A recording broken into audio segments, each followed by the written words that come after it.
क्या आप जानते हैं कि भारत के इतिहास में एक ऐसी महिला शासिका का नाम भी दर्ज है जिसने अपनी बहादुरी, साहस, दूरदर्शिता व कूटनीति से पुरुषों के वर्चस्व वाले सिंहासन को भी हिला दिया था। हम बात कर रहे हैं दिल्ली सल्तनत की पहली व एकमात्र महिला सुल्तान रजिया सुल्तान की। रजिया दिल्ली सल्तनत के वास्तविक संस्थापक कहे जाने वाली इल्तुतमिश की पुत्री थी।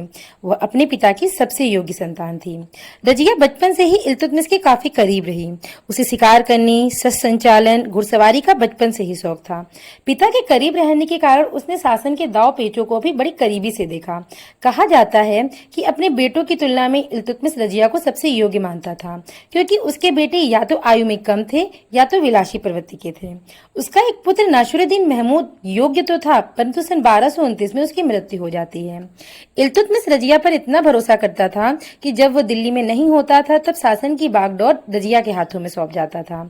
एक बार सन 1230 में अपने ग्वालियर अभियान के समय जब वो दिल्ली से बाहर गया तब रजिया ने दिल्ली सल्तनत की कमान को इतनी बखूबी संभाला कि इल्तुतमिश उससे इतना प्रसन्न हुआ कि उसने अपने सिक्कों पर भी रजिया का नाम अंकित कराया तथा उसको अपना उत्तराधिकारी घोषित कर दिया। हालांकि ये फैसला अमीर वर्ग के कुछ लोगों को बिल्कुल भी रास नहीं आया। सुल्तान इल्तुतमिश की मृत्यु के बाद सुल्तान की इच्छा के विरुद्ध उसके बेटे रुकनुद्दीन फिरोज शाह, जो कि एक विलासी प्रवृत्ति का अय्याश व्यक्ति था, उसने इक्तादारों के सहयोग से दिल्ली के सिंहासन पर कब्जा कर लिया।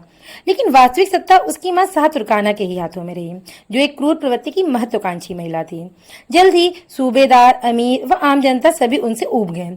तब उसके बाद बदायूं के इक्तादार इजाउद्दीन सलारी, मुल्तान के इक्तादार कबीर खां एयाज, हांसी के इक्तादार सैफुद्दीन कूची व लाहौर के इक्तादार अलाउद्दीन जानी ने मिलकर के रुकनुद्दीन फिरोज शाह के विरुद्ध विद्रोह कर दिया तथा दिल्ली की ओर कूच किया। सुल्तान भी अपनी सेना तैयार कर दिल्ली से रवाना हो गया, लेकिन जल्द ही उसका वजीर निजामुल जुनैदी विद्रोहियों के साथ जा मिला। सुल्तान की सेना ने भी विद्रोह कर दिया।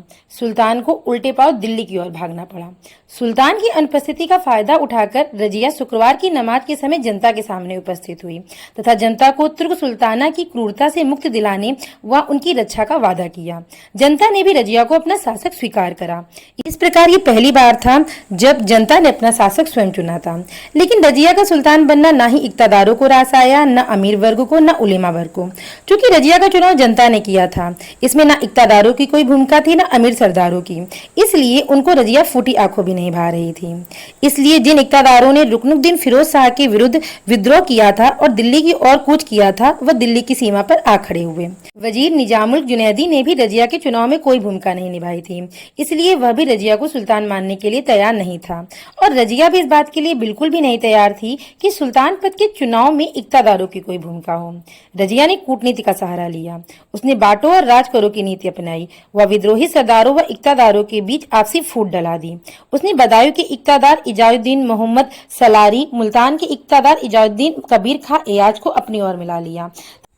उसने जानबूझकर ये खबर लीक भी करा दी ताकि विद्रोही इक्तादारों व सरदारों का मनोबल टूट जाए, और ऐसा ही हुआ।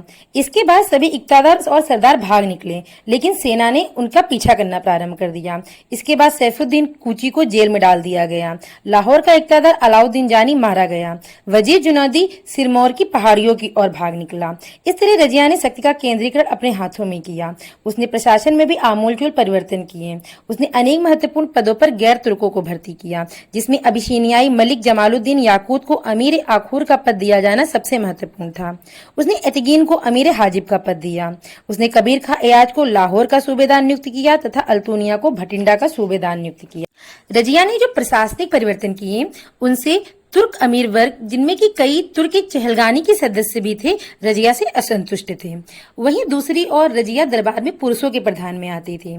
उसने पर्दा प्रथा का त्याग कर दिया। वह घोड़े पर बैठती थी। उसका पुरुषों के समान खुद को प्रस्तुत करना उलेमा वर्गों को बिल्कुल भी रास नहीं आ रहा था, क्योंकि उनकी नजरों में वह एक स्त्री थी जिसको ऐसा रवैया शोभा नहीं देता था। असंतुष्ट अमीरों ने रजिया को प्रजा के बीच बदनाम करने के लिए याकूत व रजिया के मध्य प्रेम प्रसंगों का आरोप लगाया, लेकिन अधिकांश इतिहासकार इस आरोप को नहीं मानते। वे मानते हैं क्योंकि याकूत गैर तुर्क था और एक सम्मानित पद पर था तथा रजिया का कृपा पात्र भी था, इसलिए मात्र घृणा के कारण अमीरों ने ऐसे इल्जाम लगाए हैं। रजिया का शासन गुजरात से लेकर बंगाल तक फैला था, लेकिन इस समय ग्वालियर व रणथंभौर स्वतंत्र हिंदू राज्य थे।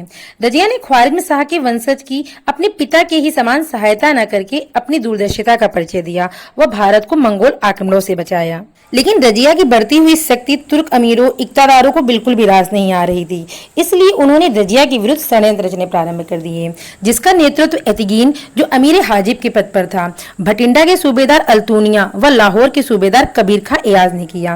लेकिन षड्यंत्रकारी जानते थे कि रजिया के विरुद्ध कोई भी कदम दिल्ली के भीतर नहीं उठाया जा सकता, क्योंकि रजिया को खुद जनता ने चुना था, इसलिए जनता रजिया के पक्ष में विद्रोह भी कर सकती है।